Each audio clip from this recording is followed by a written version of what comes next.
বিসমিল্লাহির রহমানির রহিম। বেস স্টাডির জন্য তথ্যে সকলকে স্বাগতম। আজকে আমরা দেখব ঢাকা বিশ্ববিদ্যালয় বিজনেস স্টাডিজ অনুষদ ব্যবসায় শিক্ষা ইউনিটের ভর্তি পরীক্ষার বাংলা অংশের সমাধান।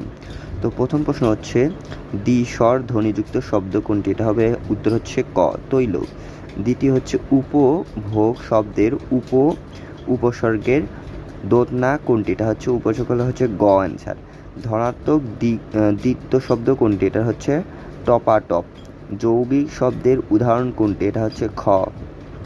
তারপরে উদবাড়ি শব্দের অর্থ কী? এটা হচ্ছে গ অ্যান্সার।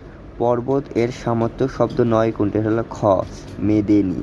তারপর হচ্ছে 7 নাম্বার, নিচের কোনটি প্রতিশব্দ নয়? এটা হচ্ছে ঘ নাম্বার। তারপর হচ্ছে যে কত বড় সাহসের কাজ, সে কত বড় সাহসের কাজ বাক্যটি কোন রচনার অংশ? এটা হচ্ছে বিলাসী। কুহেলি উত্তরী তলে মাঘের সন্ন্যাসী কথাগুলো কোন কবিতার? এটা হচ্ছে তাহারই পরে মনে। তারপর উপমিত কর্মধারায় সমাসের উদাহরণ কোনটি? এটা হচ্ছে ক। অপরিচিতা গল্পের নিচের কোন স্থানের উল্লেখ নেই? এটা হচ্ছে খ, কন্যাগর। তারপরে পরিভাষার ক্ষেত্রে নিচের কোনটি ভুল? এটা হচ্ছে ক।